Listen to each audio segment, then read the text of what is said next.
Des obsèques de la princesse Diana le 6 septembre 1997 restent en mémoire les terribles images de ses fils, les princes Harry et William, marchant tête baissée derrière son cercueil.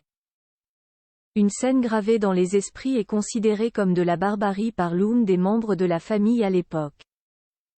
La suite après la publicité, c'est une nouvelle à laquelle personne ne voulait croire à l'époque et pourtant, elle était bel et bien réelle. Le 31 août 1997, la princesse Diana, alors à Paris, meurt dans un accident de voiture. Son véhicule, entré dans le tunnel de l'Alma, percute violemment l'une des piliers ne laissant aucune chance à la princesse. Cette dernière s'est éteinte à l'hôpital quelques heures plus tard. La suite, tout le monde la connaît. Scènes sont suivies d'émouvantes funérailles à Londres une semaine plus tard. Le 6 septembre 1997 est un jour que les princes Harry et William, fils que Diana Spencer a eu avec Charles, toujours prince à l'époque, n'oublieront jamais. Il faut dire qu'à seulement 15 et 12 ans, William et Harry ont eu la lourde tâche de marcher derrière le cercueil de leur mère, sous les regards de millions de téléspectateurs et d'anonymes venus saluer la mémoire de la princesse ce jour-là.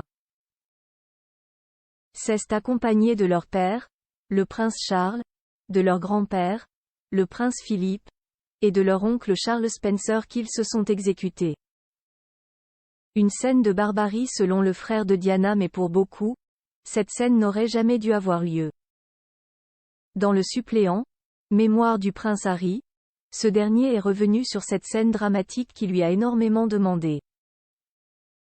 Il révèle d'ailleurs que le frère de Lady Diana, Charles Spencer, présent à leur côté, était opposé au fait de les voir marcher derrière le cercueil de leur maman. C'était beaucoup demandé à de jeunes garçons. Certains adultes étaient terrifiés. Le frère de maman, oncle Charles, s'était mis dans une colère noire. Vous ne pouvez pas obliger ces enfants à marcher derrière le cercueil de leur mère. C'est de la barbarie.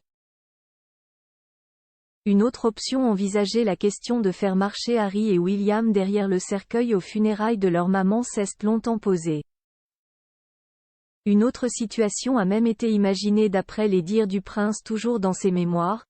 Willy défilerait seul. Il avait 15 ans après tout. Laissons le petit en dehors de tout ça.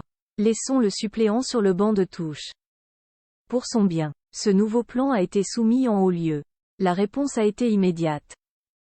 Il fallait que les deux princes soient là. Pour susciter la compassion, j'y imagine.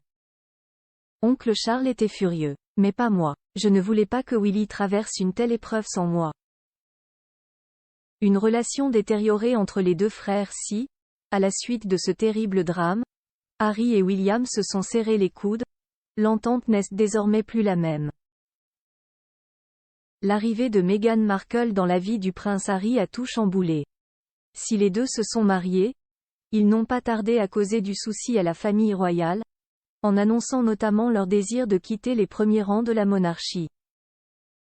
Depuis leur départ, les parents d'Archie et Lilibet, 4 ans et 2 ans, n'ont de cesse de critiquer les membres de la famille royale. Une interview, des mémoires, un document Netflix et un livre tonitruant d'Omid Scobie plus tard ont fini par avoir raison de la complicité entre Harry et William. De l'amour à la haine, il est Nyakun que les deux frères ont apparemment franchi. La suite après la publicité.